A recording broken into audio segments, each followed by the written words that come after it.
That's some good review. Hey everyone, I'm Tobin Duby, and this is Commercial Review. Last week, we asked you which of 3 commercials you'd like us to review in this episode. Which one did the voters choose? Let me answer that question with another question. Do you remember the first ever episode of Commercial Review? The one where we looked at the Kia Hamsters? The production values on that ad were great, but David's production values were kind of like he was talking to his laptop at 1 in the morning, stoned in the bathroom, because his roommates wanted to sleep. This time, I think the situation is switched. It's the Kia Hamsters again! Faithful viewer Daniel Silver looked at this ad and said, "I don't know what's going on. Maybe David and Tobin can explain it to me." Well, Daniel, you're putting a lot of faith in us, but I think we can crack this code. Or should I say, this Vin-Kia code. No. Now, I haven't seen this commercial before, so like many of you, I'll be seeing it for the first time. Now, Daniel, I can't promise it'll be easy, but I can promise you that I do not care how many headaches, projectile vomitings, or a la Alan Rickman-esque throwing the table ups we have to go through. We're gonna figure it out, bro. Here we go. This is like Carver vision. It is like Carver vision, yeah.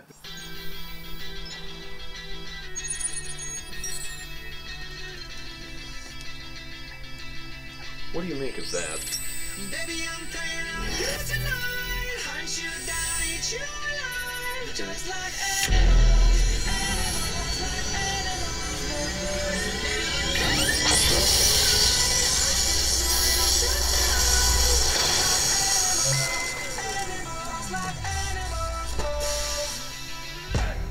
No, come on!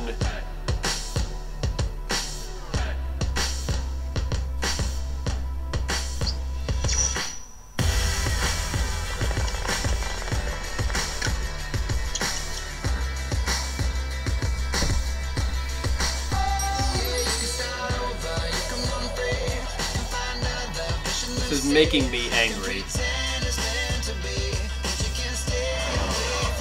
But wait. Oh, what?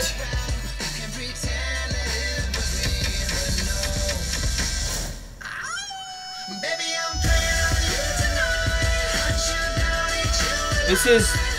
Oh my god, this is the blurred lines of Kia Hamsters. This is like, I don't have women who would hang out with me naturally, so I'm gonna make them in the laboratory. And then instead of actually hanging out with them, I'm just gonna dance. That's what's stupid.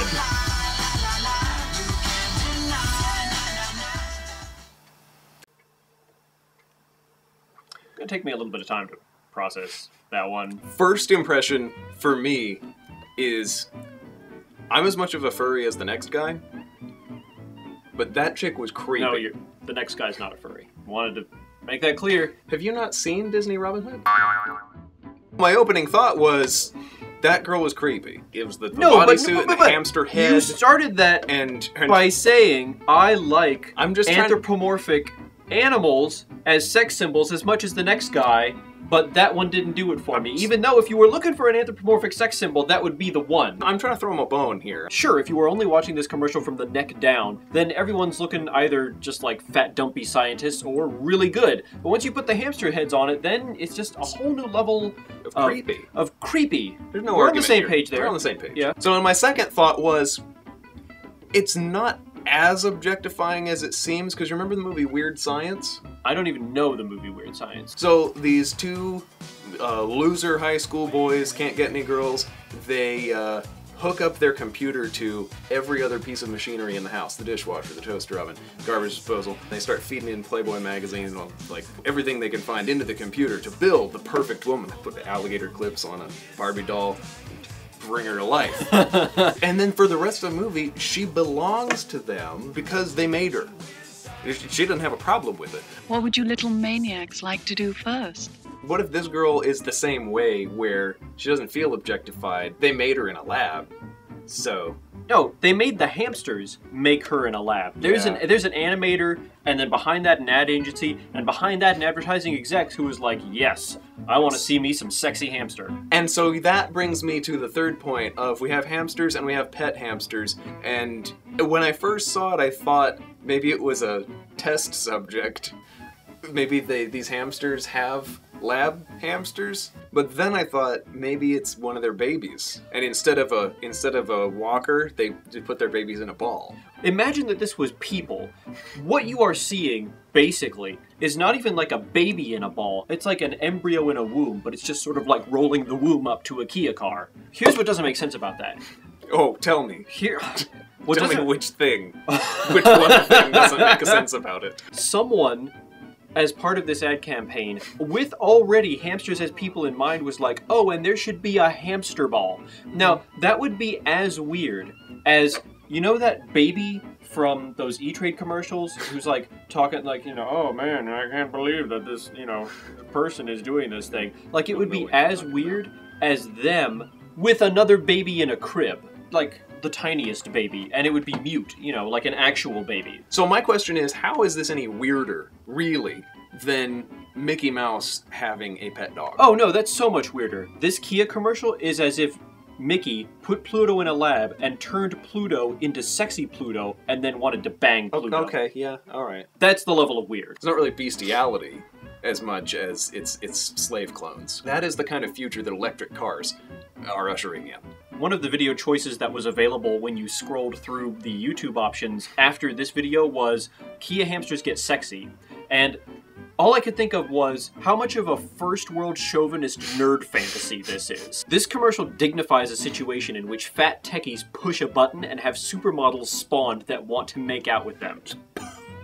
I just, again, want to say, maybe she only wants to make out with them because they made her, and that's okay. That doesn't make it better! It's okay, like in the movie Weird Science. That makes it worse! Are you going to argue with a John Hughes classic? Wait, what?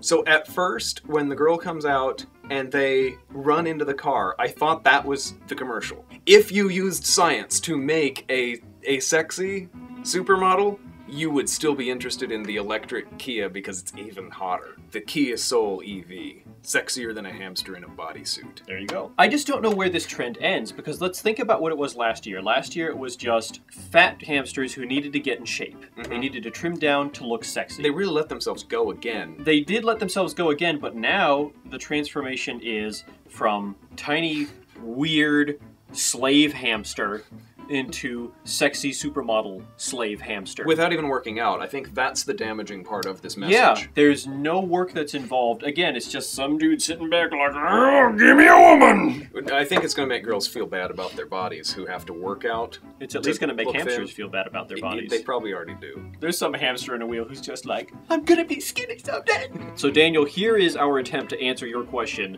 what is going on in this video?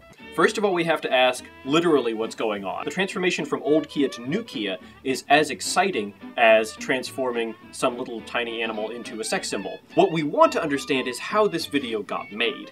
And that's the real question. I think what we're seeing here is yet another and weirdest possible yet example of sex cells. For furries.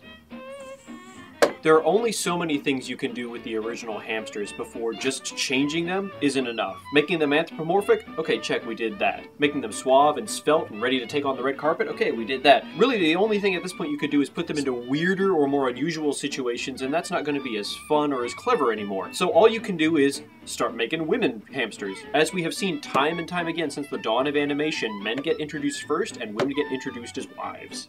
Interesting. Yeah, it's true.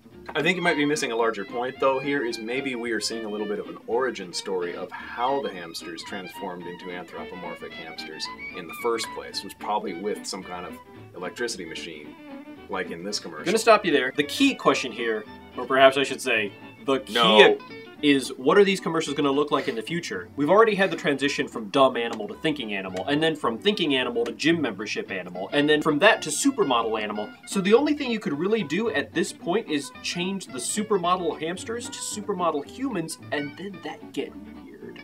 I don't think the people at Kia are furry enough to handle that. So what I would expect to see is a drastic change in this ad campaign, completely shifting the kinds of situations that these hamsters get into, because you can't push this direction much further. Well, Daniel, I hope that answered your question. And makes you feel more comfortable about sexy hamsters. You've already done this, but for everyone else, like, share, and subscribe. Or check out some of our other videos. They're over here. Tell us what you think the future of Kia's ad campaign is going to be. Or if you have a better explanation for this ad. And we'll see you all later. We're